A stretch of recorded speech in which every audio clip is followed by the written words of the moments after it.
കുഞ്ഞിനെ ഇച്ചിരി ഡാൻസ് പഠിപ്പിക്കാൻ വിചാരിച്ചപ്പോൾ ദേ ഒളിക്യാമറ കൊണ്ടുവന്ന് വീഡിയോ അടിക്കുന്നു. ഭാവിയിലെ കലാമണ്ഡലത്തിലാണ് നിങ്ങൾ ഒറ്റ വീഡിയോ കൊണ്ട് ഇല്ലാതായി കളഞ്ഞത്. അമ്മ പുട്ടുമാറ്റി ദോശ സ്ഥിരമാക്കാനാണ് ഉദ്ദേശമെന്ന് തോന്നുന്നു. ചമ്മന്തിപ്പൊടിയൊക്കെ ഉണ്ടാക്കുന്നുണ്ട്. വീടിനകത്തും പുറത്തും ഒന്നും ഇരിക്കാൻ വയ്യ. എന്തൊരു ചൂടാണിത്.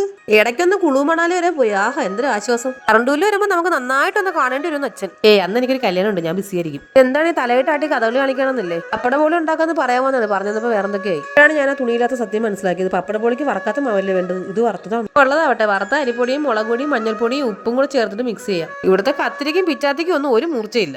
നാക്കിനാവോളം മൂർച്ച ഉണ്ടല്ലോ അമ്മ. ഒന്ന് വെച്ച 10, 10 വെച്ച 20. Y Raja Y. പപ്പടത്തിലെ പൊടി എല്ലാം പോട്ടെ. പാവം തണുത്ത മാവിൽ പപ്പടത്തിനൊന്ന് ഇറക്കി കിടത്താം. ഇനി ആദരപൂർവ്വം ക്ഷണിച്ച് എണ്ണയിലോട്ട് അങ്ങ് തള്ളി കിട്ടോ. ചൂടത്ത് നല്ല ചൂടുള്ള പപ്പടപോളി. എന്തോന്ന് കെട്ടിപ്പിടിച്ച് കിടക്കാൻ സയാമീസ് ഇരട്ടുള്ള അങ്ങോട്ട് മാറിക്കിടാം. അങ്ങനെ നല്ല ക്രിസ്പി ആയിട്ടുള്ള പപ്പടപോളി തയ്യാറായി. എന്റെ അമ്മ ഇത്രയ്ക്ക് ടേസ്റ്റ് ഉണ്ടാവും ഞാൻ പ്രതീക്ഷിച്ചതേ ഇല്ല.